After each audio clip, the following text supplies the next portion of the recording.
Good morning, everyone, and welcome to today's webinar on the Polarion ALM. Polarion is a unified application lifecycle management, and it is used in requirement tracing for basically all disciplines, software, hardware. We'll be talking about the links to test and QA today, as well as other engineering disciplines. So the presenter for today is going to be Andy Houghton. He is the field application engineer from Siemens. My name is Kang Nguyen. I'm the field application engineer from EDA Direct, and we are the authorized distributor for this software. So I want to talk a little bit about EDA Direct. We've been around since 1997, and we've helped customers in the high-tech industries in providing EDA tools, training, and in many cases, design service in the areas. And this is just a short list of our vendors that we sell tools and support. And in terms of the landscape for tools, we have software for PCB designs, simulation for signal and power integrity, as well as logic simulation for FPGA ASIC. We also have thermal analysis software, as well as Valor that is used for manufacturing, new product introduction.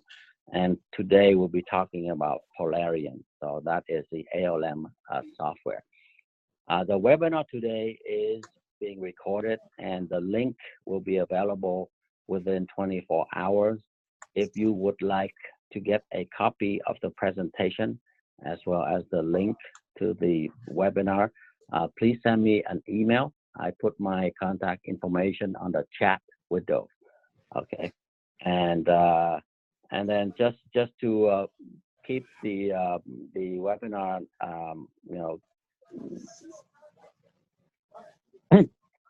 minimize the noise. You can mute your microphone and stop the video. That would be great. Okay, and then we'll allocate time for question and answers. Okay, and at this time, I will transfer the presentation to Andy. Let me see here. Okay. Great, thank you. I can go ahead and take that. Sweet. Yeah. So, hey everyone. First of all, thank you, Kong, for that introduction. Everyone, my name is Andy Houghton. I work for Siemens PLM with the Polarion product. I've been with Polarion for about almost 7 years now, supporting customers both in pre-sales and services on the Polarion solution. So we're going to talk a little bit today about requirements management, traceability, and how it fits into sort of the overall product development process. So the first thing I want to mention, sort of the first slide here, is talking a little about Polarion ALM as a whole. Now, ALM stands for Application Lifecycle Management. We originally were sort of formed out of the software development movement, but what we found is a lot of the concepts have been very applicable to other products outside of software as well. So we take a very holistic view of the world when it comes to lifecycle management. So again, today we will be focusing on requirements management, but as you can see here, the overall Polarion solution incorporates a lot of different segments of your work, everything from requirements management, test and quality management, issue and defect tracking, resource management, audit metrics and reports, and so on and so forth. Sorry. There we go. So the requirements management portion of Polarion, again, focuses mostly on the requirements authoring and gathering, as well as some of the lifecycle management portion of that. And so this is, again, going to be our focus today. But everything that we talk about, right, we want to sort of think about in the context of everything else, right? So in addition to the requirements management portion today, we'll touch briefly on some of the QA aspects as well, and how requirements ties into that. A little bit of agenda. We won't be covering necessarily all of these items today. This is sort of an overall view of what Polarion can do. But this is sort of, we'll talk a little about requirements, working on specifications, some of the process management and so forth there. Talk a little bit about test management, test authoring, and then a lot about just the traceability between the two sides and how they work together. So with that, today we're going to jump right on over into the tool here. Now, for those of you who are not familiar with Polarion, this is Polarion. It is a web-based collaborative environment. What we really do is we strive to bring together these various silos that we've been talking about into a usable system, right? And so we will be talking a little bit about sort of what Polarion does to help with that. Let me make this a little bit bigger for everybody. And then sort of what is some of the functionality Polarion provides around requirements management. Now, the first thing that we're going to start with today is how do we get requirements into the system, right? You know, and talking a little bit about requirements as a whole, you know, one thing that we found is that our customers do requirements in a lot of ways, right? Prior to coming on board with Polarion, we've seen lots of different ways of doing requirements, but they almost always capture them in some form of document, right? Whether this is a backlog where you're using user stories and you're writing them out in that fashion in a document, whether it's for a formal requirement specifications, whether it's a wiki page online or a SharePoint site where people are able to, excuse me,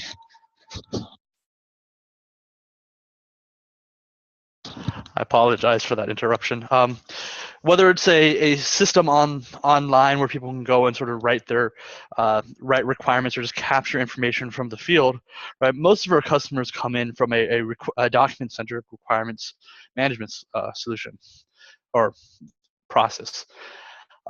So what we've done within Polarion is our sort of introduction into authoring requirements come through what we call live docs. Now, if I go ahead and open up a system requirement specification here, right? The first thing you'll notice is that this very much is like a Google Docs document, right, or some sort of requirements document that you have.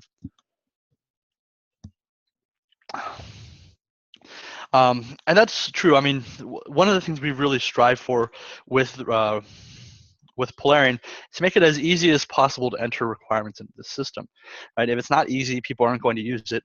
People don't enter requirements in the system. There's no point in having you know, a system like that. They're just going to sort of go around the process, and not follow it. So instead, what we've done is we've created a sort of very easy to use sort of basic document editor that you can go into and use. So most of this is like a normal requirements document, right? You can come in here, you can edit it like you would a Word document. You can modify it, you can make changes and all sorts of things there. But when we get down to it, one of the things that makes this quite a bit different is if we scroll down to the section that actually has requirements, the requirements portion of it, what we've done is we've taken this document and we've broken it up into sort of these granular requirements artifacts, right? And what makes this different from a normal requirements document is that instead of having a single monolithic system, right? If I go ahead and open up this item in a new tab, right, you'll see that we've broken down these requirements into individual artifacts. So I can come through and I can actually see at a very granular level, what are my requirements, what are the values that it has, what are the parameters, things like workflows and approvals and whatnot. However, they still exist within the context of this document, which makes it very easy to manage them and to work with other work with users and whatnot.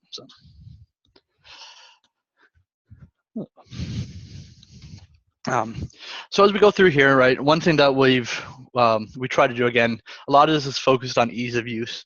So the ability to take these documents and come through and actually create new requirements is pretty important for us. So I'm going to go ahead and just simply insert a paragraph below here, right? And I'm going to just author a new requirement. Drive pilot shall operate in the rain. Something pretty basic there. And then by clicking on this unmarked text as a system requirement button at the top, I can simply mark that as a new requirement. So I'm going to go ahead and save this, and it's going to save that new requirement in here for me, right? And what you'll notice is that as soon as I do that, right, no matter how many requirements I've just edited within this document, no matter how many items I've created, right, I have this one new requirement. It gets its own unique identifier, and I can always use this item as an individual requirement as well. Right, so I can go ahead and open it up and edit it in this view as well. All right. So the next step in all this, so that's the sort of the basics behind authoring requirements within Polarion, right? Again, the goal here has really been to keep it as basic as possible, right? Being able to, simply author requirements in here very much the way that you would do it normally. Right?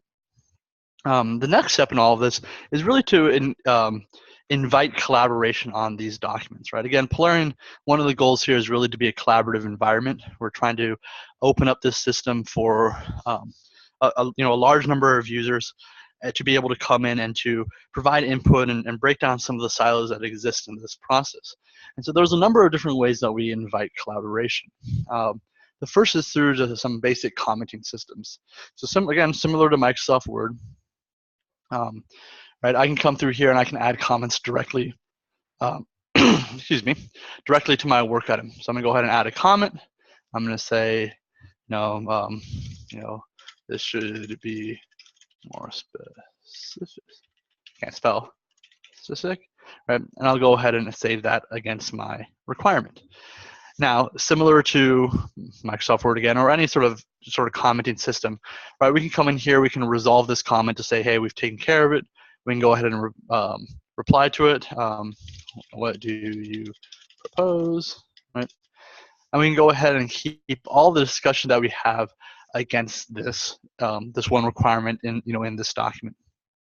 In addition, one of the things that we found has been very valuable, both from a collaborative standpoint, but also from an auditability standpoint, is being able to understand, what were all the changes that have been made to a requirement or being made to a requirements document. So if I come up here to the top right, you'll see a little clock icon. This will allow me to see a list of all the changes that have ever been made to this document. Now, this is going to be true of both of this document as well as individual work items themselves, right? You'll notice there's a clock icon on the top right, where I can see all the changes that have been made to that work item. But here, I can simply choose any two revisions. So let's take the one from 4 days ago to see all the changes we've made so far, right? And I can do a comparison against all of those items. And if I could just simply walk through the changes, right, I can see, hey, I added this whole new requirement. And in fact, that's the only change I have. I think I might have gone back and forth between a few things. Right, so we have our one change there as well. Let's go back to the current revision. Lastly, we do have some features in the way of approvals and being able to sign off on requirements themselves, right? One thing you'll notice is that as we come through here, you'll see that a lot of these requirements have statuses that are appended to them at the end here. And it's simply just saying, for this specific requirement, what's the current status? In this case, we've had all of ours approved, right? Similarly, if I come to the top right and I open up my document properties, you'll notice that my document has a status as well, right? And so if I go ahead and say I want a new version, I go ahead and save this document, right? And I decide that I want to go ahead and send to review. First of all, ask me for a new version number, and I think our next version number is 1.1. So we'll go ahead and give it a 1.1. Go ahead and save that in my new send to review. Right, and now we can go through and we can actually go and review this. However, you'll notice that when I try to change the status of this document to mark review, right, there are some reasons I can't do this. This is all based on signatures against this document. And what a signature is in Polarion is simply the idea of being able to ask people to come in and provide their sign off on this document, right? The same way that you would sign off on any other document that, any requirements document that you had, right? We would just want someone to come in and say, hey, yes, I agree with this, everything in here, I might want to go ahead and approve, right? So I'm going to simply come over to our signature sidebar, right? You'll see there's a new signature panel here that's asking for certain signatures. If I go ahead and click on this, I can go in and add my signature as well as some approval comments. everything looks good, right? And if I go ahead and save this document, I just asked me for my e-signature. So I'll go ahead and give it to him, give it to them. Right. And you'll notice that now I have my signature in here, saying that I've signed this. It gives my comment. And if I come back now to my document properties, right, you'll notice that I'm able to go ahead and mark this whole thing as reviewed. Go ahead and save. Right. Now, one thing that you'll notice is that there are some items in here that it's not allowing me to, that this review action has saved or that has failed, because there's a few items in here that are actually not in the correct workflow state, right? And this is one of the things that where Polarion differs quite a bit, or using a tool like Polarion differs quite a bit from a traditional requirements management system. When you have a single document, like a Microsoft Word document or an Excel sheet or a wiki on some on an intranet or something like that, right? You basically have the ability to approve everything or nothing at all, right? It's a very monolithic system and does not give you really the flexibility to be able to get any granularity out with that. However, with a tool like Polarion, because we break our documents up into these sort of granular requirements artifacts, one thing, as you notice, when I tried to mark the whole system as reviewed, right, it failed because we have a couple requirements. Let me just scroll through here and see if we can find the other one. Right. So there's one requirement down here in a draft state, and we have one requirement up here that we just created, also in a draft state, right? And all this is saying, right, is that we have some cooperation between the individual requirements themselves and the status of the document, right? I can't approve the whole document until the individual requirements have been approved themselves. It gives us a little bit more ability to fine-tune our processes, but it can also go the other way. In this case, we're doing a very excuse me. In this case, we're doing a very sort of structured process, right? But what we've seen a lot of customers do is also apply this and be a little bit more flexible. One thing that Polarion's been pretty popular for is helping customers who are used to doing more agile processes, who are used to working very fast and quickly, adapt to some of the more regulated environments. And having this ability to spread the approvals between individual work items versus entire documents has been very important for a lot of our customers, right? So that they're able to have the flexibility that they need to continue to work quickly, to iterate on their requirements, yet to still have the controls and approval cycles that are in place in order to deal with some of the regulatory requirements that they face, right? So for me to go on, I would go ahead and approve most of these requirements. I'd be able to approve the entire document as a whole, right, and we'd go forward.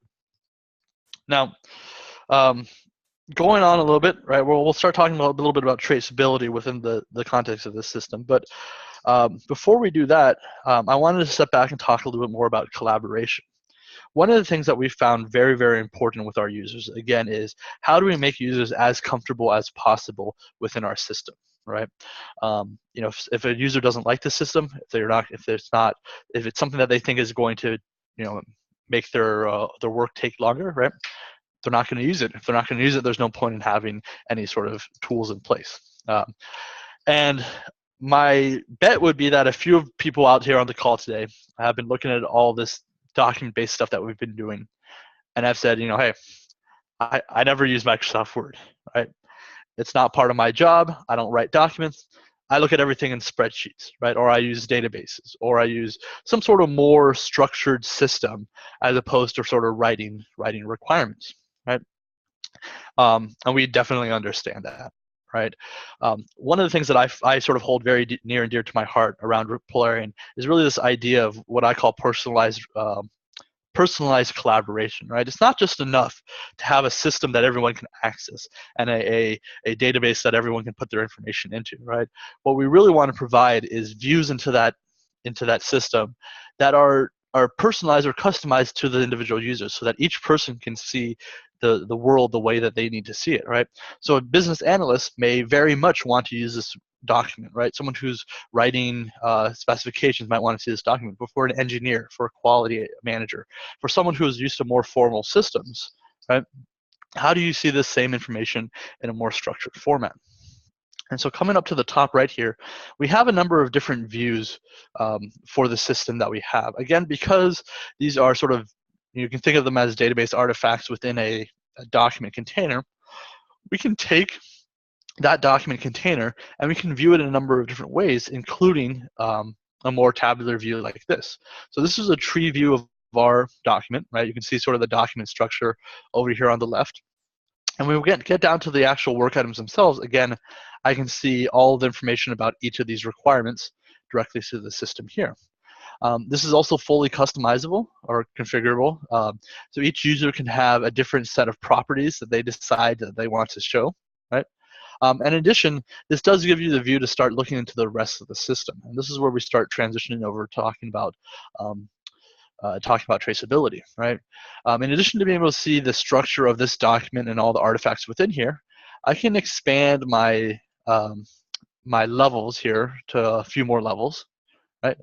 And what I'm going to start to see is I still have the document structure, but as I get down to some of these other requirements, right, you start to see them branching out into different artifacts within the system, elsewhere within the system. So in this case, NDP 314, right, it has a child risk item, right? So this is an FMEA line item that we've created within here that assesses the possible failure to meet a requirement, for example, right? And we can start to see some of the traceability in that respect. Same thing with NDP 316. We have a couple lower level work packages and tasks, as well as some test cases that are being used to implement and verify that requirement, right? And as we start to scroll through here, we can see some more of that information. So again, even though we're still looking at this within a somewhat of the document context, I've started to expand my view into all of these other silos, you could say, within my product development process. And again, going back to the beginning of all of this, this is really sort of the goal with Polarion, is how do I start to break down some of those walls? So even if I am looking at system requirement specification on its own, right, I want to start to see where are all the things elsewhere that are going to be impacting the work that I'm doing, or where is my work going to be impacting the work that other people are doing as well. And again, this all comes down to traceability. So let's go back to the document view, and as well, let me close out these two tabs. We're going to go ahead and open up our system test case specification. Now, for those of you who are used to working with sort of different systems for requirements and test cases, the one thing I want to emphasize is in Polarion, we treat everything sort of the same, right? So we have, in this case, test specification documents. We have test case work items, and for the most part, they live and act exactly like a requirement would. I can edit them in the same way. I can author them in the same way. But one of the things that makes the difference between the two, and let me just go ahead and open this up in the tree view here,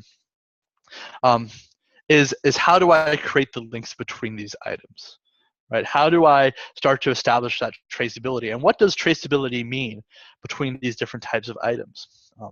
So starting with the basics, in order to create a link within Polarion, right, we can come into our system's requirement specification, and next to any one of these requirements, you'll notice a little chain link item here, right? So I'm going to go ahead and choose our new one, NDP 542, right? I'll click on that link icon. Now you'll notice there's a little box that appears down at the bottom here, and it gives me a list of all of the different relation types that I can create out of this requirement. Now, some of these make sense to link to a test case, some of them don't, right? But each one of these types has rules behind it that define what it is that I can relate to, right? So in this case, I'm going to choose one that is assessed by.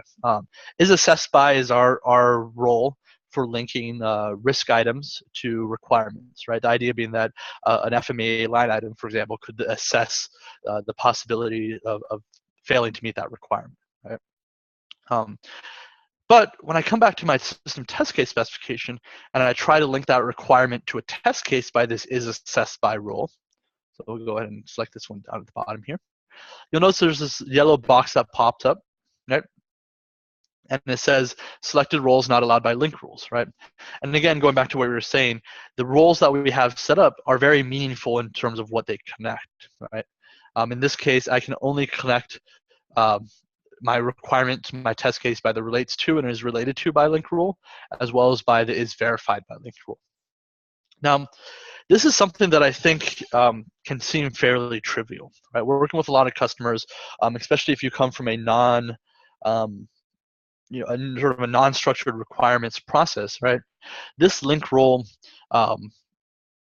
doesn't seem too important, right? Well, they're related to one another, right? People can look at it and they can sort of figure out why things are related to one another. But what we found is having this sort of semantic meaning behind these roles becomes very, very important when it comes time to figuring out, exactly how your systems are structured, what verifies what, and what is simply just related to what else. So, I find this one of the more important aspects of traceability is this idea of being able to define exactly what the relationship types are.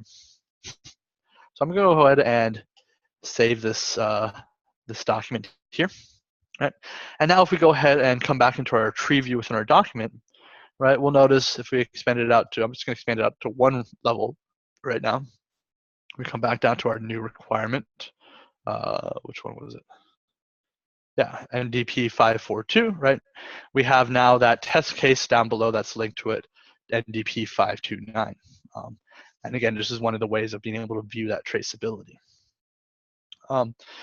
So, going forward, this presentation is focused mostly on the requirements management side of things, so we won't get too much into test execution, but it's definitely possible to execute test cases within Polarion, capture test results, and bring that all into the system. But what we have found is where most of our customers are really looking for benefit out of all this, right? It is understanding really how close to being done are you, right? At the end of the day, that's what people really want to know. All of this traceability, all of this granularity, all the collaboration, all of this stuff is really all done in the service of understanding where along your project you just happen to be. There's really not much else to it. And so as part of that, Polarion has built in a number of different reports that sort of strive to answer this, right? The idea is that once you've set all of this foundation, once you have the requirements marked out within your requirement specification, once you have them approved and you have the parameters within there, you have the traceability set up and created, all of the reporting comes out fairly naturally out of all that sort of upfront work that you've done. So when it comes time to do things like say, hey, have we actually run tests against all of our requirements and have those tests actually passed, right? Something like that can be done quite quickly. So this is a basic test record coverage traceability table, right? And on the left-hand side, you'll see all of the requirements that we have in the system, right? On the right-hand side, you'll see all of the test cases that have been defined and have been linked to those requirements, right? Basically saying, hey, we've defined a test case that's going to validate or verify that requirement. Now, you'll notice here that I'm pretty bad at doing that. We have a huge number of gaps here, but if we scroll down to the bottom, we'll start to see that we do have some test case or requirements that have test cases. And importantly, on the far right, you have some information on whether or not that test case actually passed, right? So those items with the green check mark next to them, this means that that test case has actually passed in one of the test runs that we've had, right? If there is an entry with a red X next to it, right, that will indicate that that is a test case that it's been defined, it's actually been executed, but that test case itself has not passed yet, right? So again, even though we've run it, we still should probably rerun it because it hasn't passed, right? The idea being that for us to be confident that our product is ready to get out the door, ideally what we would like to see is all of these requirements having a test case associated with them, and all of those test cases having been passed in their last execution, right? And a lot of this just goes back to the fact that once you have a system like this, once you start capturing these artifacts directly within a tool, right, this reporting becomes possible, right? When you're still doing things manually, when this information is spread out amongst multiple systems, trying to do this work becomes more effort than sometimes it's worth, right? And this is why we see a lot of our customers, coming to us for help with quality. It's not that they don't do good engineering work. It's not that they don't, try their hardest to make sure that there's no defects in their product. But the fact is, if you're not capturing your requirements, your test cases, and your test results in a system that can tie all of this together, it becomes pretty much impossible to do anything in a timely manner that says, hey, have we actually tested all of our test cases and gotten tested all of our requirements and gotten good results out of them. And again, for things like functional safety, right, if you are a supplier to an automotive manufacturer or an aerospace manufacturer, right, things like this are pretty much necessary, something that's built into the standards. And with Polarion, again, one of the goals that we have is really to help customers who are used to more of an agile development process, who are used to working a lot faster than some of the other industries might, help them adapt their existing processes in a way that gives them the sort of level of confidence from a regulatory standpoint that they can achieve all of these needs. And so at the end of the day, right, again, we're looking for reports like this. Now, this is a little bit different in that this is actually linking down to defects, right? Again, saying, is there a requirement, right?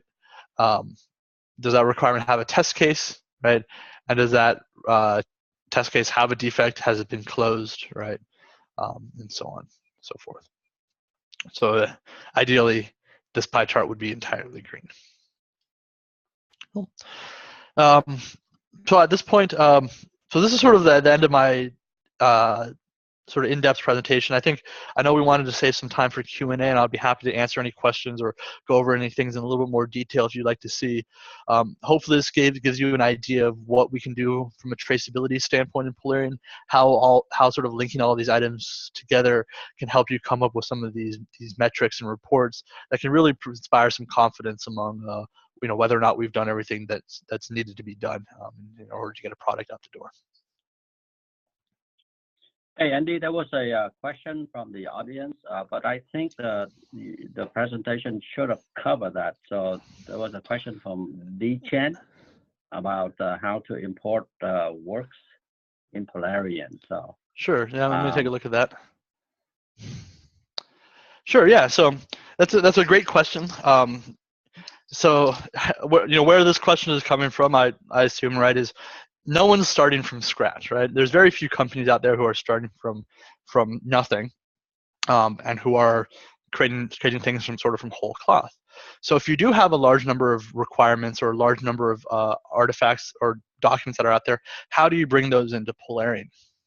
So I'm just going to go through a quick demonstration. We have importers for a couple different formats. The two main ones are Microsoft Word, Microsoft Excel. So if you're doing any sort of requirements management or test management in those systems, we can very easily import those documents.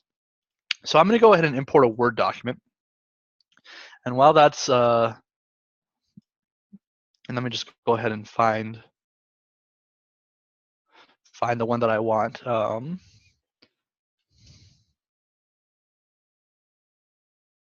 There we go, Elaborate 2012 spec, right? So while that's importing, I just want to show you what that document looks like. So this is a Microsoft Word document that we created as a demonstration document, but it is a basic Microsoft Word document. So there's nothing in here that is specially tagged, right? We haven't done any sort of special formatting to make it easier for us to find. Everything's just written in sort of should and must statements, right? The user must be able to do something, users should be able to do something else, right? So when we import this into Polarion, right, the first thing, again, is that we try to preserve the look and feel as much as possible. And so if you look at this again, this document looks fairly similar to the document that we entered.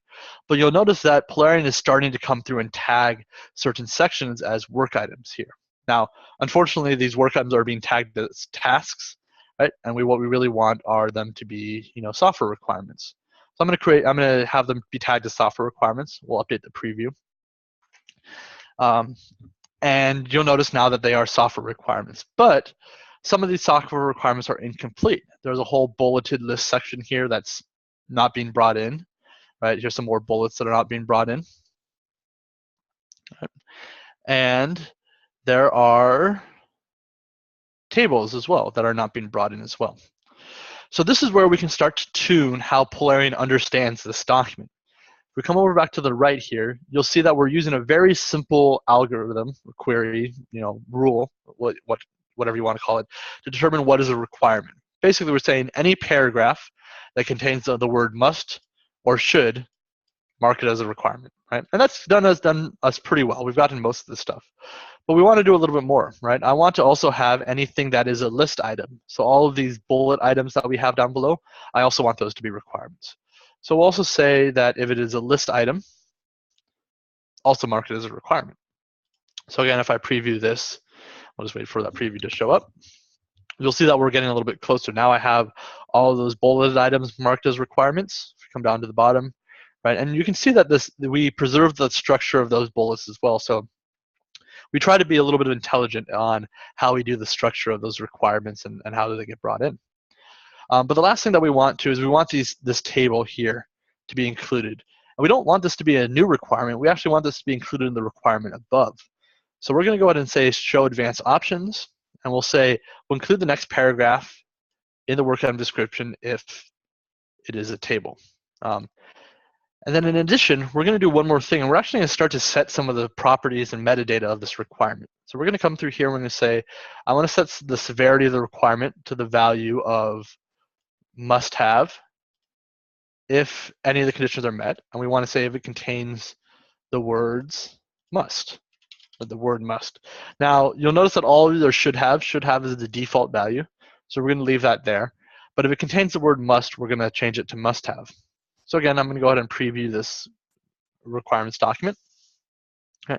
And now you'll see that we are getting very, very close to having a fully parsed document. This table is included in this requirement, and it is a must-have requirement because it has the word must in it. And if I scroll through here, I'll see the same thing, right? All of these are starting to get marked in as requirements. Once everything looks the way that I want it to, I can go ahead and import this document. And now we're back to basically the start of this demonstration, right? Where I have a document within my system, and we've taken that sort of plain text requirements document, and we've started to mark this out. We've parsed it out into individual requirements that can now be tracked. Now this is going to be similar to how we do it in Excel, except in Excel, being that it's a little bit more structured in rows and columns, we take advantage of that to be able to map those to different values and whatnot. But we still have the same parsing ability to take a fairly unstructured Excel file or a completely unstructured Word document and actually parse it out and bring it into this sort of structured format. So I hope that answered the question there. Okay, thank you, Andy. Anyone else have any other questions? I think it's okay to unmute your microphone and you can speak live, or if you would prefer, you can put your question in the chat window.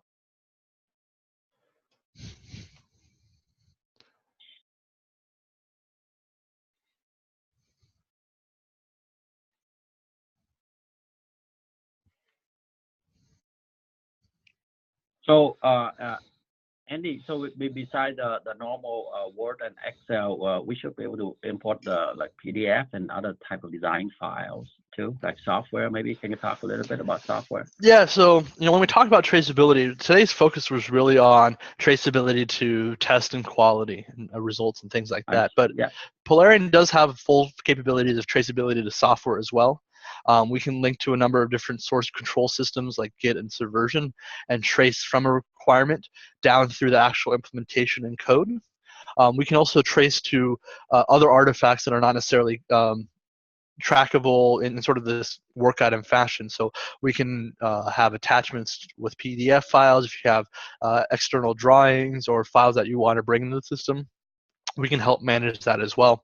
One of my favorite features of Polarion as well is the fact that everything that gets brought into the system gets indexed in some way. So if I search for the term e-library, for example, and I search through my entire project, right? You'll see that I get a couple work items, a couple documents that have this term in it, but I also get this attachment in here. Now, this attachment happens to have the term e-library within it, but if I search for administrator, for example, right? Again, you'll see this attachment come up here. And the reason is that Polarion does a good job of indexing the data within attachments as well. So even though you may not be parsing it out and creating new artifacts with it, importing and having all of those PDFs and SOPs and supporting documentation that you may want to have inside of Polarion does give you a lot of ability to search and find that information a lot quicker than you would if you just had sort of like a shared drive somewhere.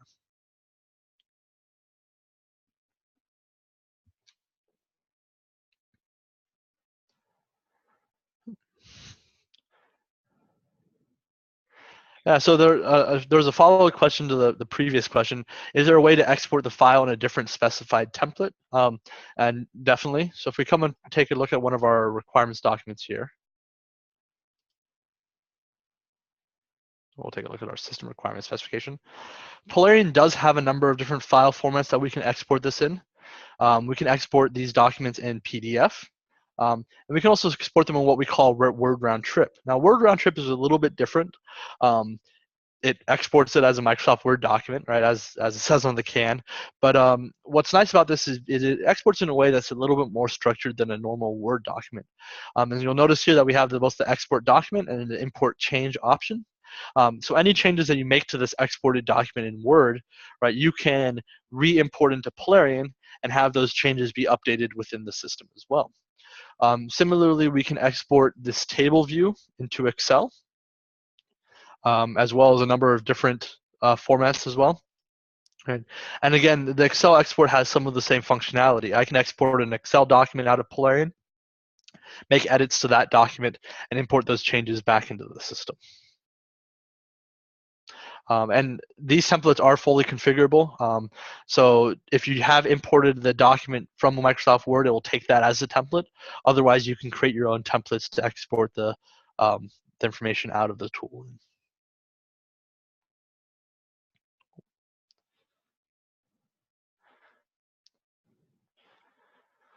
All right. Okay. Quan, do you have anything Andy, else? yeah, maybe, from the context of a new user who has never, who would like to embrace it, maybe can you talk a little bit about, our options in terms of, using a web base or on a local machine, and how would they start on this stuff, Sure, yes. So one of the things, again, Polarion is very keen on trying to make this as easy as to use as possible. So we do have a couple different options in terms of starting to use Polarion.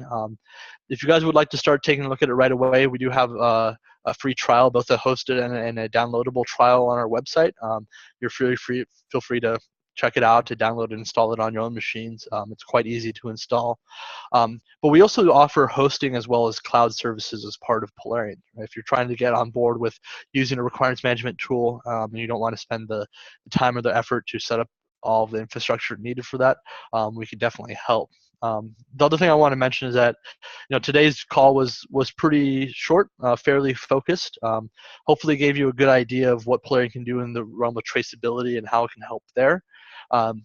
But there's a lot more to Polarion that we'd be happy to go into more detail. So if you have some specific issues that you're looking to solve, maybe it's something small and focused, or maybe you have a larger process, process changes that you're going through, feel free to reach out to us, and we'd be happy to talk to you a little bit more about what Polarion can do and how it can help you with your specific problems, as well as what are some of the strategies that we can do to get you up and running as quick as possible.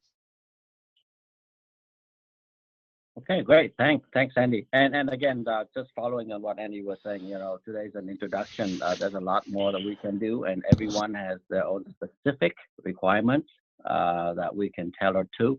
So it's not limited to hardware, software, mechanics. So yeah, let us know where we can help you, and if you would like to get deep into more detail on your specific requirement. Okay, any last questions on the chat or microphone?